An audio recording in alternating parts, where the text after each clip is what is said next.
Porquê que eles não levaram um caso destes a referendo? Porquê?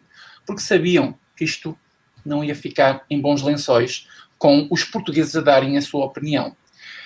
O que eles esqueceram também é que, apesar de tudo, este país ainda não é totalmente a Venezuela. Então, ainda temos aqui algumas instituições que podem até estar, de certa maneira, minadas, mas ainda não estão totalmente minadas. Este caso não passou agora, gente. Lamentavelmente, ele vai passar no futuro porque a esquerda, que é sempre agarrada à democracia e à ética moral na política, vai conseguir arranjar uma forma de conseguir passar isso. Não se preocupe. Mas, pelo menos agora, não tiveram o gostinho de passar uma coisa destas, numa altura destas. E este é o último ponto que eu quero falar. Mas que rica a altura que escolheram para falar sobre este tema. Para passar este tema e para aprovarem este tema. Claro, como já não tivéssemos morte suficiente para lidar nas mãos, como o país não tivesse todo em alvoroço e com os sentimentos à flor da pele, como o Serviço Nacional de Saúde não tivesse a arrebentar por todas as costuras e é difícil organizar algum meio, seja a favor, seja contra, do lado da medicina, melhor altura os nossos queridos esquerdistas não podiam ter para meter isto na mesa e passar para a frente. Eu vou pegar num contexto diferente relativamente ao chumbo da eutanásia. Eu já disse aqui várias vezes a minha opinião. Acho que é um dos tópicos que divide mais as gentes da esquerda e a da direita, porque muitas das vezes há pessoas que se identificam mais à esquerda, mas que são contra a eutanásia, e dentro da direita há pessoas que se identificam mais à direita, mas que são a favor da eutanásia. E eu, na minha vertente pessoal, poderei dizer que eticamente sou a favor da eutanásia, mas dentro de determinados contextos. E hoje em dia, para fazermos política, nós precisamos de analisar bem o contexto. Quem diz hoje em dia, diz no passado e diz no futuro. O problema é que hoje em dia as pessoas tendem a não olhar para o contexto. Muitas das vezes dizemos, eu sou a favor disto. E, portanto, significa que se és a favor ou contra isto, isso vai resultar em qualquer contexto do mundo, qualquer lugar do mundo, coisa que não é verdade. Agora, qual é a problemática aqui? Eu, sinceramente, fiquei feliz com o chumbo, e vocês agora acham que isto é um paradoxo, por eu ter ficado feliz com o chumbo da eutanásia, tendo em conta que eu há 20 segundos atrás disse que eticamente era a favor da eutanásia.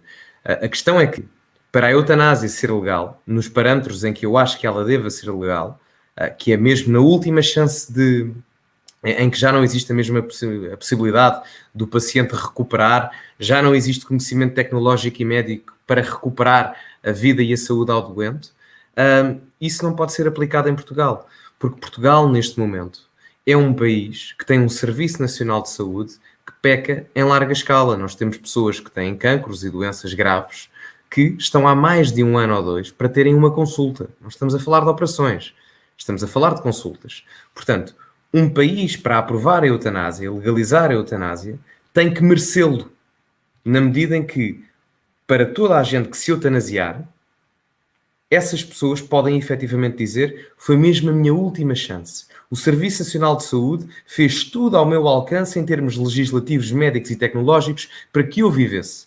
Mas ainda é impossível eu continuar a viver, dadas as limitações que ninguém controla. Agora, isso não é possível.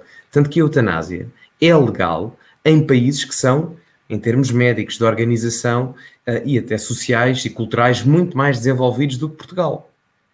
Nomeadamente a Holanda, um exemplo. Portanto, e o Serviço Nacional de Saúde holandês é muito mais, eu não quero dizer robusto, mas é muito mais ordenado e coordenado e, em suma, melhor do que o português.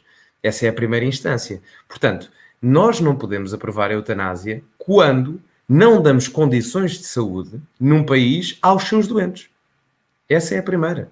E por isso é que eu, apesar de, numa matriz ética, ser a favor da eutanásia, ter ficado contente com o chumbo do Tribunal Constitucional. Agora, como o Miguel disse, não se quem é efetivamente contra a eutanásia, está completamente no seu direito e eu percebo e respeito o argumento, não fique muito esperançoso, porque isto ainda vai ter um segundo round. É uma questão de esperar.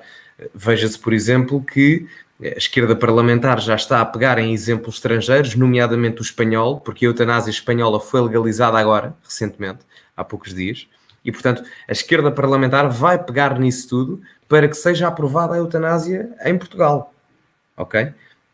E neste momento nós estamos a transformar isto mais numa guerra política do que seria uma questão de, efetivamente ou hipoteticamente, melhorarmos as condições de vida aos doentes e às pessoas que no futuro precisariam ou não de decidir se queriam eutanasiar. Isto está-se a formar uma batalha política e não devia ser assim. No aborto, em 2007, houve um referendo. E hoje em dia nós temos um Parlamento que se recusa a referendear isto. E é grave. Mostra que o aborto e a eutanásia são muito semelhantes, porque falamos, e eu já disse isto várias vezes, são as questões mais complexas em termos políticos, porque efetivamente, e sem sombra de dúvidas, e isto não é uma hiperbolização nem uma metáfora, nós falamos, no aborto e na eutanásia, falamos de questões de vida ou de morte.